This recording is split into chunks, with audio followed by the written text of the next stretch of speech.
Hello दोस्तों, एक बार फिर से स्वागत है आपका दृष्टि आईएएस में। मैं हूं केवल आपके सामने और आप देख रहे हैं news on map world program.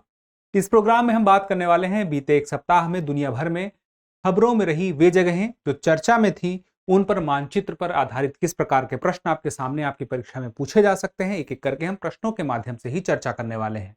तो चलिए सबसे पहले हम शुरुआत करते हैं उस सवाल से जो कि हमने पिछले सप्ताह आपसे पूछा था, यानी कि अभ्यास प्रश्न। अभ्यास प्रश्न हम आपसे पूछा था कि एक व्यक्ति अफ्रीकी मुख्य भूमि के सबसे पूर्वी बिंदु यानी कि रास हाफून से अफ्रीकी मुख्य भूमि के सबसे दक्षिणी बिंदु है केप अगुल्हास तक तट के साथ जलमार्ग से यात्रा करना चाहता है। उसके मार्ग में आने वाले निम्नलिखित देशों के तटों का सही क्रम क्या होगा। अब देखिए, आप मोटा मोटा अंदाजा लगाइए कि अफ्रीका का सबसे पूर्वी बिंदु कहां पे होगा, इस तरफ होगा, और सबसे दक्षिणी बिंदु इस तरफ होगा। अब यहां से यहां तक की दूरी जब वह आएगा और क्या कह रहा है, जल मार्ग से यात्रा करनी है तट के साथ, मतलब तट के साथ साथ ही उसे यात्रा करनी है, तो वो कौन से देश होंगे जो रास्ते में उसे मिलेंगे। तो अब देखिए, सोमालिया, केन्या, तंजानिया और मोजाम्बिक, सही कूट का चुनाव करना है। अब चलिए एक एक करके देखते हैं कौन कौन से देश मिलेंगे। अब यहां पे देखिए केप हाफून है सोमालिया की तरफ, और यहां पे आप देखें तो दक्षिणी बिंदु है केप अगुल्हास। अब कितने देश हैं इस रास्ते में अगर हम जाते हैं तो यहां से देख लीजिए, ऑप्शन में जो जो देश हैं हम उसी को देखते हैं मिलते हैं कि नहीं। सोमालिया, केन्या, तंजानिया और मोजाम्बिक। तो पहला केप रास हाफून तो सोमालिया में ही है। फिर उसके बाद केन्या, तंजानिया, मोजाम्बिक, क्रम भी हमें देखना होगा। तो देखिए, सोमालिया के बाद आता है केन्या, दूसरा ये वो क्षेत्र है। फिर है तंजानिया, फिर उसके बाद है मोजाम्बिक, और फिर उसके बाद है साउथ अफ्रीका। लेकिन अब ऑप्शन में साउथ अफ्रीका है नहीं, लेकिन अभी तक का क्रम क्या मिला है, Somalia, Kenya, Tanzania, Mozambique. Somalia, फिर केन्या, फिर 1, 2 और फिर 3 और फिर 4, मतलब सही क्रम क्या हो गया, ए। अब चलिए देखते हैं आज के हमारे पहले सवाल को। पहला सवाल है अंगोला के बारे में है, क्योंकि अंगोला जो है उसने अभी ओपेक ओपेक क्या है, पेट्रोलियम निर्यातक देशों का संगठन है, इसको छोड़ने पर अपनी घोषणा उसने कर दी है। इस वक्त पेट्रोलियम निर्यातक देशों की संख्या थी 13, और इसको छोड़ने के बाद संख्या कितनी हो जाएगी, 12 हो जाएगी। अब ये वो देश हैं पेट्रोलियम निर्यातक देश जो ज्यादा मात्रा में उत्पादन नहीं करते हैं, मतलब करते हैं पर जितनी मात्रा में उत्पादन करते हैं उससे ज्यादा मात्रा में ये निर्यात करते हैं। दुनिया भर की बात अगर हम करें तो दुनिया से तुलना करें। अब यहां पे देखिए, अंगोला की अवस्थिति के संदर्भ में निम्नलिखित कथनों में कौन सा सही है। दक्षिणी प्रशांत महासागर में स्थित एक द्वीपीय देश है। फिर है कैरेबियाई सागर के निकट अटलांटिक महासागर में स्थित एक द्वीपीय देश है। पूर्वी अफ्रीका में हिंद महासागर के तट पर स्थित देश है। और फिर चौथा है दक्षिण पश्चिम अफ्रीका में अटलांटिक महासागर के तट पर स्थित देश है। अब यहां पे समझने वाली बात यह है कि आप इस तरह के प्रश्न में एलिमिनेट कुछ नहीं कर सकते हैं, आपको सीधे उस लोकेशन का अंदाजा होना चाहिए। तो यहां पे अब देखिए कौन सा है सही जवाब। अब यह अफ्रीका का नक्शा है। अफ्रीका में यह नीचे का हिस्सा हम दक्षिणी हिस्सा मानेंगे और यह पीछे का हिस्सा पश्चिम का हिस्सा मानेंगे। यहाँ पे आप देखिए अंगोला है, तो यह दक्षिण और यह पश्चिम, तो दक्षिण पश्चिम की तरफ है।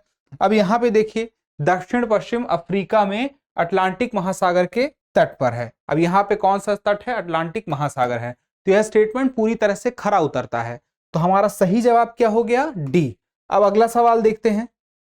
अब यह सवाल जो है साइबेरिया यानी कि रूस से जुड़ा हुआ है। वहां पर पुरातत्वविदों को दूर दराज इलाके में एक महत्वपूर्ण किले के बारे में जानकारी मिली है, और कहा जा रहा है, ऐसा कि यह कहा जाता है कि यह प्राचीन किला है जो कि अब तक का विश्व में सबसे प्राचीन किला है। इसी वजह से उस क्षेत्र के बारे में एक सवाल चलिए हम देखते हैं, निम्नलिखित कथनों पर विचार कीजिए। पहला है स्टेपी घास के मैदान यूराल नदी के दोनों किनारों की तरफ मिलते हैं। दूसरा है साइबेरिया का मैदानी भाग यूराल पर्वत के पूर्व में स्थित है। तीसरा है सखालिन रूस के सुदूर पूर्व में स्थित एक महत्वपूर्ण प्रायद्वीप है। तो चलिए एक एक करके देखते हैं कौन सा इसमें सही जवाब है। पहला स्टेटमेंट ही देख लीजिए कि स्टेपी घास के मैदान यूराल नदी के दोनों किनारों की तरफ मिलते हैं। अब देखिए, जो स्टेपी घास का मैदान है वह 30 से 45 डिग्री, चाहे नॉर्थ हो चाहे साउथ, 30 से 45 डिग्री के बीच में मिलेगा, और यह महाद्वीप में बीच में मिलेगा। तो बीच में अगर मिलेगा तो आप यहाँ पे देखिए स्टेपी घास का मैदान आप देखें तो यूरोप और एशिया दोनों जगह देखने को हमें मिलता है। और उसका कुछ विस्तार यहाँ पर आप देखिए यूरोप में पुस्ताच, और यहाँ पर पूर्व की तरफ हम देखें मंचूरिया ग्रासलैंड, ये भी स्टेपी का ही है। लेकिन मुख्य जो स्टेपी का आप देखिए घास का मैदान जो दिखता है बीच में, सर्वाधिक बड़ा क्षेत्र। अब यहाँ पे देखिए पहला स्टेटमेंट क्या कहता है, स्टेपी घास के मैदान यूराल नदी के दोनों किनारों की तरफ मिलते हैं। अब हम यूराल नदी को देख लेते हैं। ये स्टेपी घास का मैदान देखा।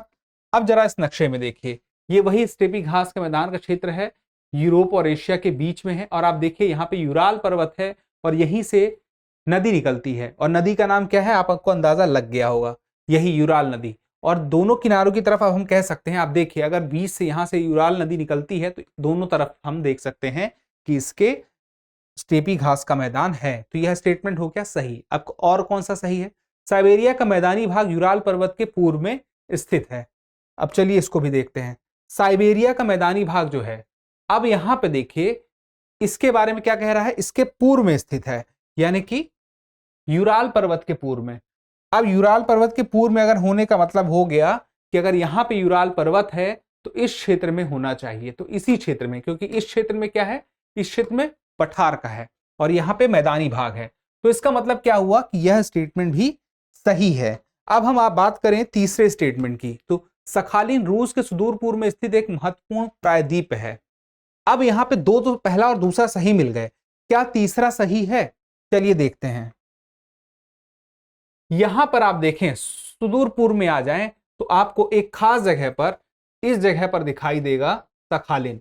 यह जो सखालिन है इस पर जापान की तरफ से भी अपने दावे किए जाते रहे हैं, लेकिन यह किसका क्षेत्र है, रूस का क्षेत्र है। अब यहां पे इससे भी पूर्व में अगर कोई क्षेत्र है रूस का तो उसका नाम है कामचटका प्रायद्वीप, जो कि यहां पर है। तो कामचटका प्रायद्वीप सबसे पूर्व में यहां पे दिखाई देता है, सुदूर पूर्व में। अब यहां पे आप देखिए तो आपको क्या समझ में आया कि तीसरा स्टेटमेंट के बारे में अगर हम बात करें तो यह हमें गलत दिखाई देता है, इसके आगे भी कुछ है। अब यहाँ पे पहला और दूसरा तो हमें साफ साफ सही दिखाई देता है, तो पहला दूसरा सही है, यानी कि बी इसमें सही जवाब है। अब चलिए देखते हैं अगला सवाल। अब यह सवाल है मानव तस्करी के संदेह में जांच के लिए कई दिनों से फ्रांस में रुके एक विमान के बारे में। आपने एक फिल्म के बारे में सुना होगा, फिल्म का नाम है डंकी। उस डंकी फिल्म के बारे में बताया गया है किस तरह से लोग बिना कागजों के, यानी कि उनके पास पासपोर्ट नहीं है, वीजा नहीं है, लेकिन वह भारत से बाहर पश्चिमी देशों की तरफ जाकर बसना चाहते हैं, उसके लिए अलग अलग तरीके अपनाते हैं, अलग अलग जुगाड़ अपनाते हैं। और इसके लिए खास शब्द प्रचलित है डंकी, और इसी को कहते हैं डंकी मारना, यानी कि भारत से किसी ऐसे तरीके से जो लीगल नहीं है उसके माध्यम से उन देशों में पहुंचना, वहां पर अपनी आमदनी कर सकना, ऐसा कुछ रहता है। अब यहां पे बात आती है कि इसी से जुड़ी हुई एक खबर अभी हाल में आई थी कि कुछ लोग इस तरह से विमान के माध्यम से फ्रांस में गए हैं, फिर उसकी जांच होती है, फिर वो वापस उन्हें लौटा दिया, भेज दिया जाता है भारत में। तो अब इसी से सवाल देखिए कुछ और बनता है। सवाल हम अलग तरीके का लेंगे, खबर जो है एक रेफरेंस के लिए है। कुछ लोगों का एक काफिला कोलंबिया से स्थल मार्ग से संयुक्त राज्य अमेरिका जा रहा है। निम्नलिखित में से किन देशों से यह काफिला अनिवार्य रूप से गुजरेगा। मान लीजिए कुछ ऐसे लोग हैं जो स्थल मार्ग के माध्यम से जाना चाहते हैं, कोलंबिया से कहां जाना चाहते हैं, यूएसए की तरफ। तो अब हमें नक्शे में देख के पता चलेगा कि कौन कौन से देश हैं जो अनिवार्य रूप से उन्हें क्रॉस करने ही पड़ेंगे। अगर दो देश रास्ते में है, विकल्प है, तो एक तरफ से निकल गए, एक को हमने छोड़ दिया, लेकिन विकल्प ही नहीं है, दो तरफ से अगर महासागर है तो मुश्किल हो जाएगा। अटलांटिक और प्रशांत के बीच में वो जो देशों की संख्या है उनको समझना होगा। Belize, El Salvador, Honduras, Guatemala, Nicaragua और कोस्टा रिका, इनमें से आपको बताना है सही कूट का चयन करके किन देशों से यह काफिला अनिवार्य रूप से गुजरेगा। अब चलिए एक एक करके देखते हैं। देश कितने हैं, 6, और उनमें से कुछ देश ऐसे हैं जैसे कि मान लीजिए यहाँ पे कोलंबिया है और हमें पहुंचना कहाँ पे है, हमें पहुंचना है यूएसए की तरफ। तो बीच में यहां से देखिए कोलंबिया से यूएसए के बीच में यहाँ मैक्सिको हो गया, और जितने आपको छोटे छोटे सारे देश दिख रहे हैं इनसे होकर गुजरना पड़ेगा। अब इनसे होकर गुजरना पड़ेगा तो देखिए एक तरफ तो है नॉर्थ पैसिफिक ओशियन, और एक है आप यहाँ पे देख सकते हैं दूसरी तरफ नॉर्थ अटलांटिक ओशियन का ही भाग है, कैरेबियन सी। और यहां पर आप देखें तो उसके बीच में यही एक स्थल मार्ग है जो कोलंबिया से यूएसए की तरफ जा रहा है। तो कुछ देश ऐसे होंगे जो कि एक ही तरफ, एक ही ओशियन से लगते होंगे। जो देश दोनों ओशियन से लगते हैं, इसका मतलब ये हुआ कि उस देश को पार करने के लिए एक ही तरीका है कि उसी देश को पार करके आगे बढ़ा जा सकता है। लेकिन कुछ देश ऐसे होंगे जो एक ओशन की तरफ होंगे, दूसरे ओशन की तरफ नहीं होंगे। इसका मतलब दूसरे ओशन के रास्ते से उस देश को छोड़ के हम आगे बढ़ सकते हैं। यही कॉन्सेप्ट यहाँ पे लगाना है। अब आप देखिए आगे बढ़ते हैं, यहाँ से कोलंबिया से पनामा होते हुए कोस्टा रिका में देखिए तो दोनों तरफ हमें दिखाई देता है। निकारागुआ भी हमें दोनों तरफ समुद्र दिखाई देता है। फिर उसके बाद होंडुरास में देखिए तो यहाँ पर थोड़ी सी इस तरफ भी नॉर्थ पैसिफिक ओशियन का हिस्सा भी दिखता है और यहाँ पे आपको नॉर्थ अटलांटिक ओशियन का ही हिस्सा दिखाई देता है। अब यहाँ पे आप देखें, थोड़ी सी और आगे बढ़ेंगे तो आपको एक देश दिखाई देगा। ऑप्शन में देखिए, एक तो अल सल्वाडोर। अब अल सल्वाडोर देखिए कहां पे है, अल सल्वाडोर यहां पे है, इस क्षेत्र में है। तो एक ऐसा देश है जो कि पूरी तरह से नॉर्थ पैसिफिक ओशियन को तो टच करते दिखता है, लेकिन अटलांटिक ओशियन को, नॉर्थ अटलांटिक ओशियन को नहीं दिखता है। तो एक तो हो गया अल सल्वाडोर। अब एक और देश है इनमें से, गेस करिए कौन सा है। दूसरा है बेलीज। अब बेलीज को आप देखिए तो आपको यहां पे बेलीज दिखाई देगा, और बेलीज अगर यहां पे है तो इसका मतलब यह हुआ कि नॉर्थ पैसिफिक ओशियन से यह टच नहीं होता है, यह नॉर्थ अटलांटिक ओशियन से जरूर टच होता है। तो इसका मतलब हुआ कि यहां से गुजरने वाले लोग अगर चाहें तो दो में से एक रास्ते को चुन सकते हैं। तो हमने जो ऑप्शन दिया था उसके हिसाब से क्या हमें मिलता है कि ये दो ऐसे हैं, बेलीज और अल सल्वाडोर ऐसे हैं जिन्हें हम छोड़ के भी आगे बढ़ सकते हैं। लेकिन ये Guatemala, Costa Rica, Honduras, Nicaragua, ये ऐसे देश हैं जहां पर हम देखते हैं कि दोनों तरफ ही महासागर टच करते हैं। इसका मतलब यह हुआ कि और कोई दूसरा स्थल मार्ग नहीं है। तो यहां पर 3, 4, 5 और 6, यानी कि सही उत्तर हो गया हमारा सी। अब चलिए देखते हैं आगे अगला सवाल। हाल ही में भारत और बांग्लादेश के बीच पोत परिवहन व्यवस्था पर सचिव स्तर की वार्ता ढाका में संपन्न हुई। अब इसी के साथ ही देखिए सवाल जो बनता है वह बहुत ही अलग है, लेकिन इस तरह के सवाल भी पूछे जाते रहे, स्टेट पीसीएस परीक्षाओं तक में पूछे गए हैं कि निम्नलिखित शहरों की स्थिति पर विचार कीजिए। विचार करना है आपको सिलचर, सियालहट, अमृतसर, लाहौर, अगरतला, ढाका, जैसलमेर, हैदराबाद। अब ये देखिए आपको, आप देख सकते हैं कि 4 क्षेत्र हैं और किस तरह से जोड़ी में दिया हुआ है अलग अलग, इनका आपस में संबंध क्या है देखिए। अभी समझने वाली बात है सवाल में। उपयुक्त में से शहरों के कितने युग्म लगभग एक ही अक्षांश पर हैं। हमें यही बात को ध्यान में रखना है कि इनमें से कितनी युग्म ऐसे हैं जो एक ही अक्षांश पर हैं। अब उसको समझने के लिए केवल एक युग्म, केवल 2 युग्म, केवल 3 और केवल 4। चलिए एक एक करके हम देखते हैं नक्शे में। सबसे पहले हम सिलचर और सियालहट से शुरू करते हैं, या तो चलिए एक तरफ से शुरू करते हैं, ऊपर की तरफ से। सबसे ऊपर यहां पर देखिए, यहां पे भारत में तो आप देखते हैं अमृतसर, और एक तरफ देखते हैं पाकिस्तान में लाहौर, और ये दोनों एक ही अक्षांश पर हैं, 31.52 और ये 31.63, मतलब 31 डिग्री अक्षांश पर ये दोनों के दोनों मौजूद हैं। अब उसके बाद पहला तो हमारा युग्म हो गया अमृतसर और लाहौर, तो सेम सेम हो गया। अभी सिलचर और सियालहट को भी देखेंगे। उसके पहले हम देखते हैं जैसलमेर, देखिए 26 और यहाँ पे 25, हैदराबाद पाकिस्तान वाला। तो जैसलमेर और हैदराबाद अलग अलग अक्षांश पे है। फिर उसके बाद देखिए अब हम सिलहट और सिलचर पे देखते हैं। सियालहट देखिए 24 पे है बांग्लादेश में यहाँ पे, और दूसरा है सिलचर जो है यहाँ पर है, असम में है। तो अब यहाँ पे आप देखिए ये दोनों के दोनों 24 में है, सिलचर और सियालहट। और सियालहट के बारे में जो बांग्लादेश में क्षेत्र है, पूर्वी पाकिस्तान का जब यह क्षेत्र था तो यह अपनी मर्जी से जनमत के माध्यम से पूर्वी पाकिस्तान का हिस्सा बना था। तो यहाँ पे अब एक समय की अगर हो सकता है वह जनमत ना हुआ होता तो यह क्षेत्र असम का ही हिस्सा होता। खैर कोई नहीं, लेकिन दोनों 24 डिग्री पे ही हैं।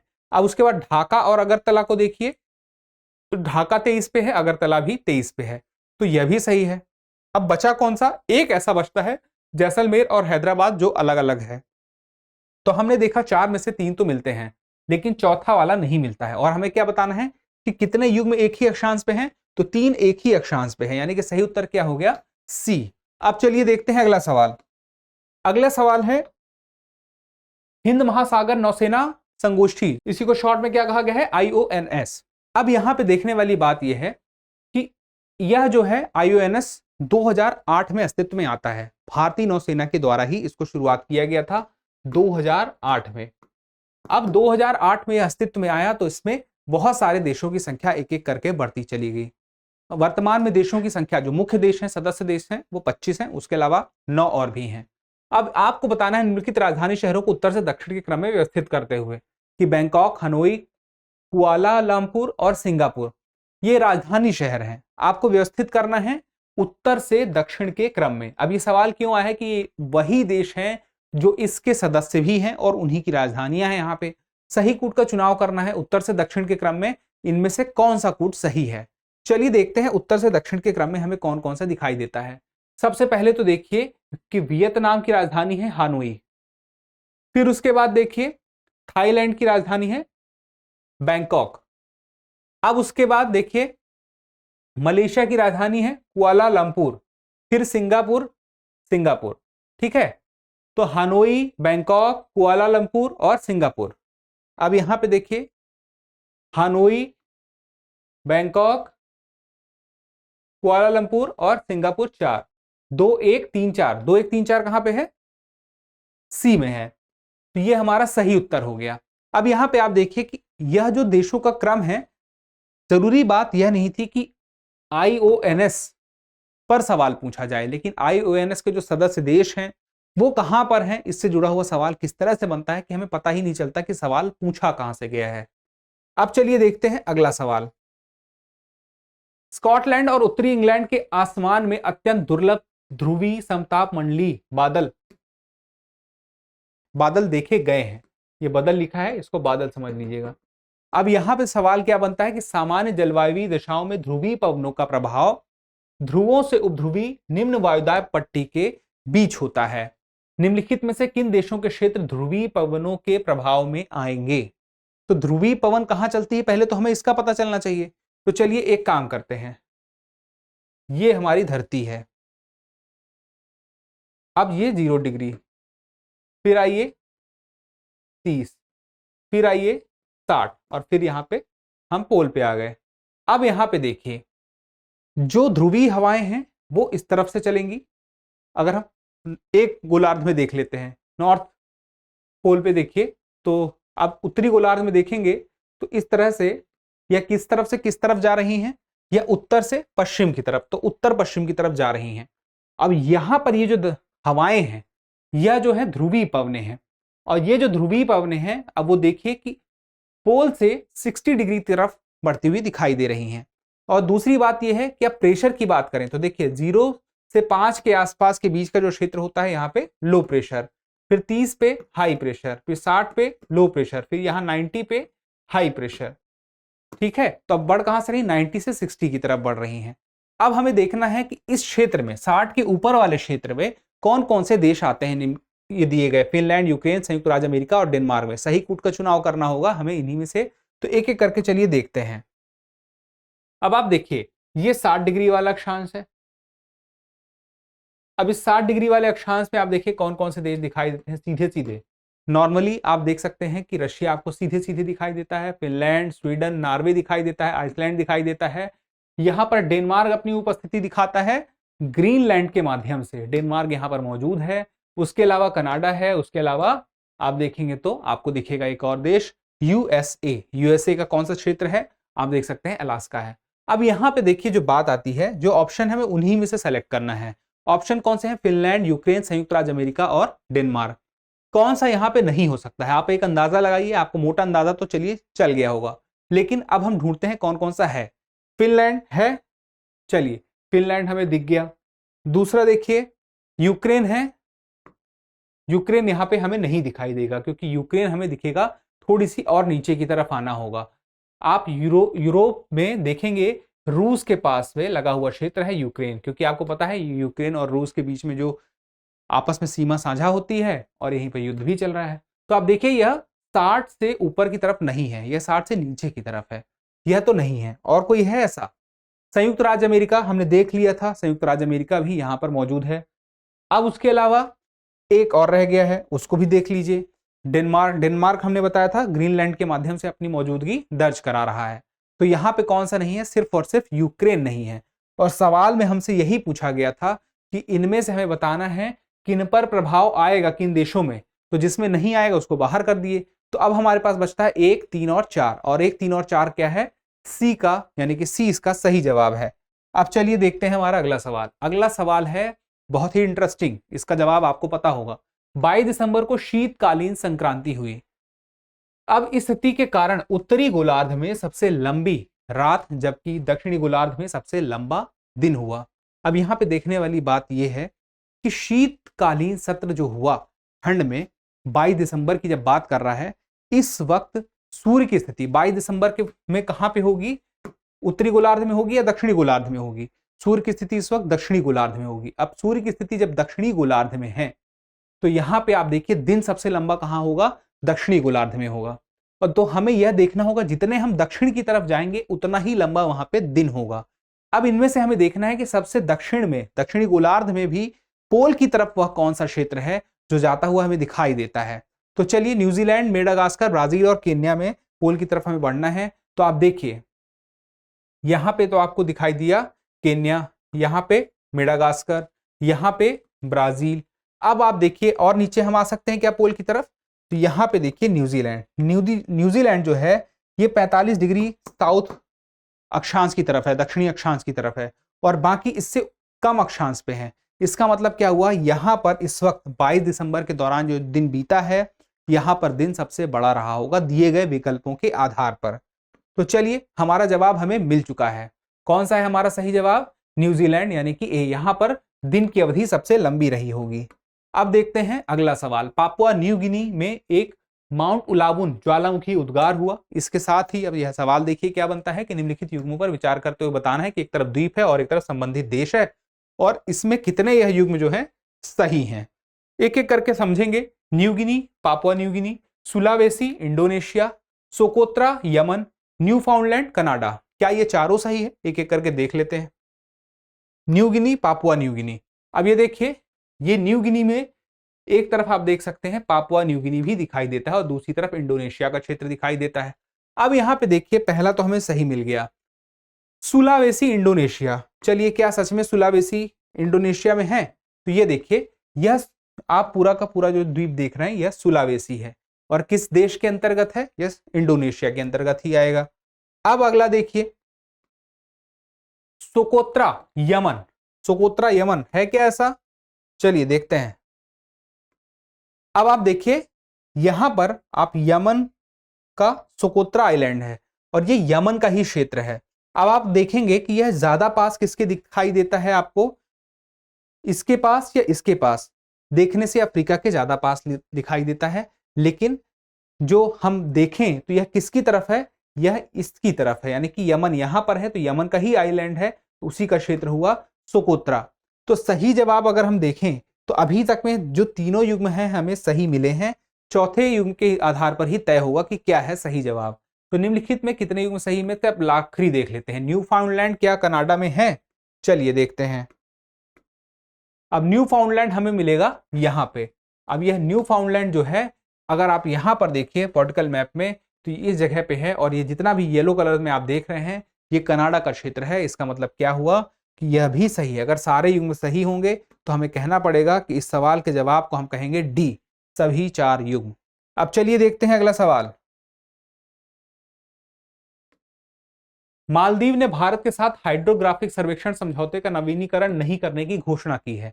इस आधार पर एक सवाल बनता है मालदीव से कि निम्नलिखित कथनों पर विचार कीजिए। मालदीव भारत का दूसरा सबसे निकटतम समुद्री पड़ोसी देश है, और उसके बाद है भारत और मालदीव के अनन्य आर्थिक क्षेत्र यानी कि ईईजेड एक दूसरे को स्पर्श करते हैं। आपको बताना है उपयुक्त में से कौन सा या कौन से कथन सही है या है। केवल एक, केवल दो, एक और दो दोनों, ना तो एक और ना ही दो। अब चलिए इसको देखते हैं। सबसे पहले ये देखते हैं क्या मालदीव भारत का दूसरा सबसे निकटतम समुद्री पड़ोसी देश है? सबसे निकटतम कौन सा है? पहला तो हमें पता है कि पहला है श्रीलंका, यहां पर देखिए सबसे निकटतम, और उसके बाद फिर आप देखेंगे तो मालदीव है, यहां पर है दूसरा सबसे निकटतम समुद्री पड़ोसी देश। तो पहला स्टेटमेंट तो हमें सही मिल गया। क्या दूसरा सही है? भारत और मालदीव के अनन्य आर्थिक क्षेत्र ईईजेड एक दूसरे को स्पर्श करते हैं, क्या ऐसा है? तो देखिए यहां पे आपको दिखेगा नहीं, लेकिन मोटा मोटा मैं आपको बता देता हूं कि यहां पर जो भारत का मिनिकॉय द्वीप है वह मालदीव से काफी पास में है। और यह जो है इस प्रकार से देखिए, जरा आपको और स्पष्ट दिखाई देगा, यह आपका मालदीव का क्षेत्र है और यह मिनिकॉय द्वीप से, यहां पर मिनिकॉय द्वीप है, इस जगह पर यह मिनिकॉय है। अब इन दोनों के बीच की जो दूरी है वह 130 किलोमीटर है।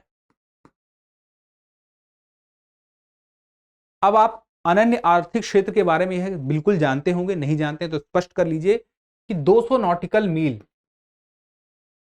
हर देश का समुद्र में अपना, जिसके पास भी समुद्र है, जिसकी सीमा से लगा हुआ है, जिसके पास उसका तट है, उसकी समुद्र में 200 नॉटिकल मील तक की दूरी को हम कहेंगे कि वह उसका अनन्य आर्थिक क्षेत्र है।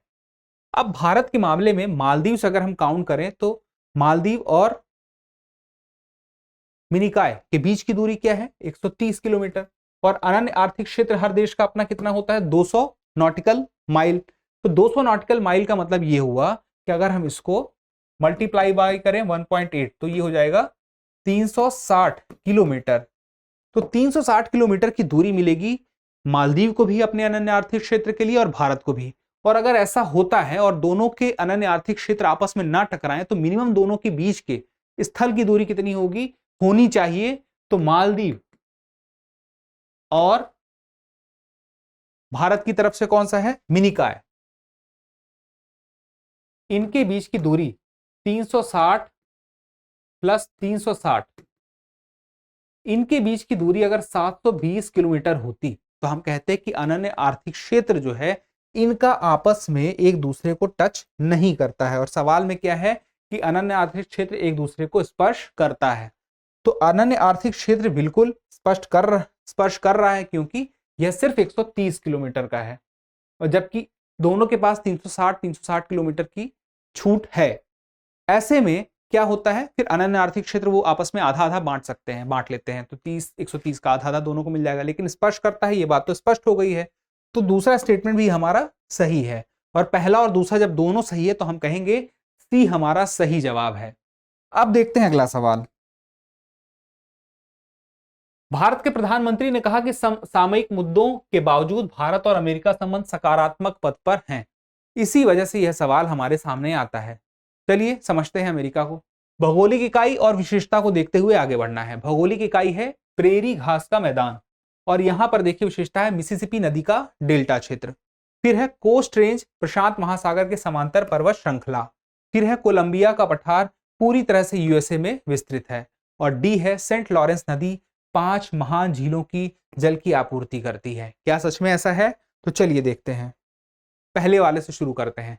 पहला वाला स्टेटमेंट क्या कहता है कि प्रेरी घास का मैदान मिसिसिपी की नदी का डेल्टा क्षेत्र इसकी विशेषता है। तो प्रेरी घास का मैदान हमें दिखाई देता है उत्तरी अमेरिका में। हम नक्शे में देखें, यहां पर प्रेरी मैदान है और ये प्रेरी मैदान कहां पे है? ग्रेट प्लेन में है। और ग्रेट प्लेन किसके पूर्व में है? तो यहां पर आप देखें एंडीज पर्वत के पूर्व में ग्रेट प्लेन है और ग्रेट प्लेन में ही आपको प्रेरी घास का मैदान मिलेगा। लेकिन जिस नदी की बात हुई है उसका डेल्टा कहां पे है? जिस नदी की बात हुई मिसिसिपी नदी की, उसका डेल्टा तो हमें यहां पर दिखाई देता है, मिसिसिपी नदी का डेल्टा गल्फ ऑफ मैक्सिको में। तो इनका आपस में तो कोई संबंध दिखाई नहीं देता। इसका मतलब क्या हुआ कि पहला वाला यह जो है युग्म सही नहीं है। अब दूसरा देखिए कोस्ट रेंज प्रशांत महासागर के समानांतर पर्वत श्रृंखला, क्या ऐसा है? अब कोस्ट नाम से ही पता चलता है किसी तट पे तो है ही, कहां पे है? अब देखिए यहां पे आपको कोस्ट रेंज इस जगह पर दिखाई देगी, ये कोस्ट रेंज है। अब कोस्ट रेंज जो है पर्वत श्रृंखला है प्रशांत महासागर पैसिफिक ओशियन के साथ समांतर पर आगे बढ़ते हुए दिखाई देती है। तो इसका मतलब क्या हुआ कि यह हमारे लिए सही है।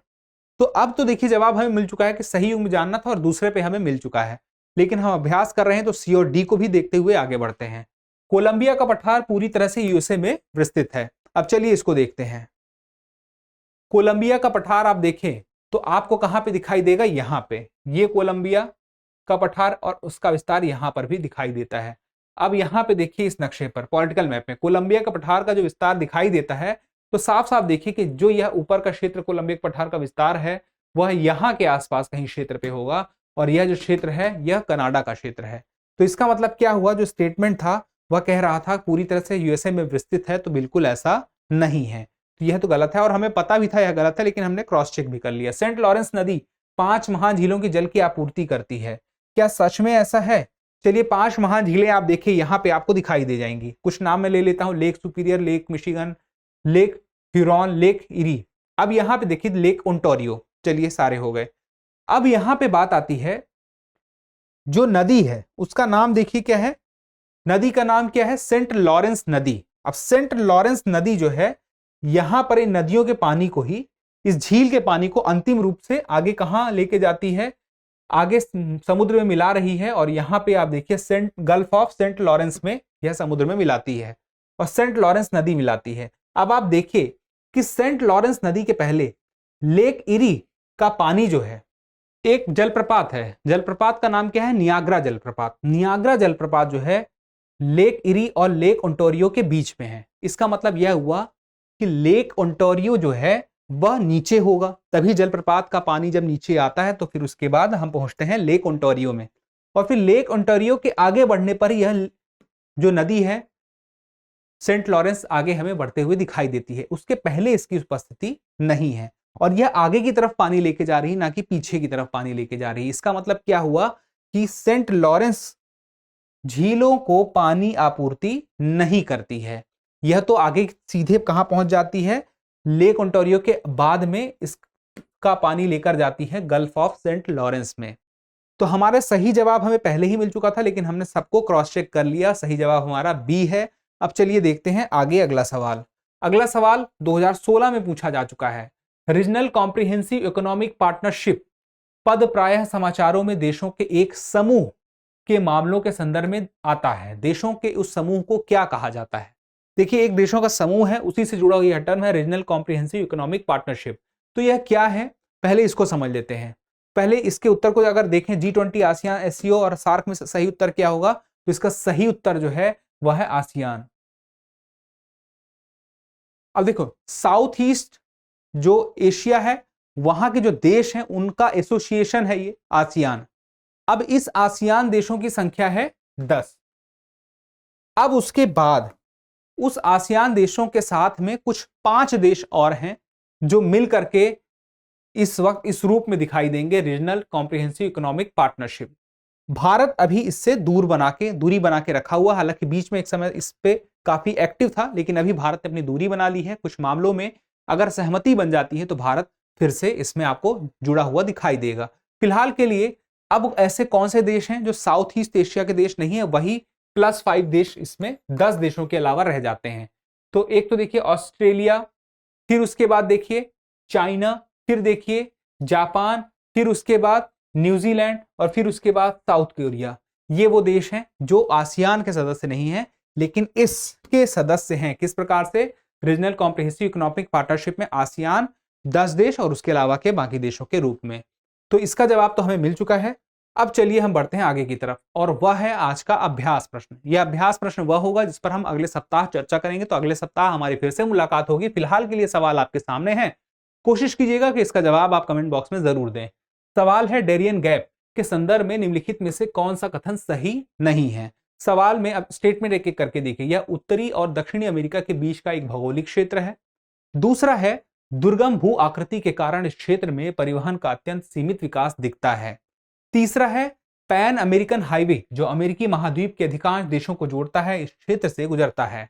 और चौथा है इस क्षेत्र की दुर्गमता मुख्यतः अत्यधिक वर्षा एवं संबंधित कारणों से है। सवाल को चाहे तो एक बार फिर से देख लीजिएगा, कोशिश कीजिएगा इसका जवाब देने का। आप जवाब देते हैं तो हमें और बेहतर करने की प्रेरणा मिलती है। जल्दी मिलते हैं अगले एपिसोड में। तब तक के लिए स्वस्थ रहें, मस्त रहें और पढ़ते रहें। धन्यवाद।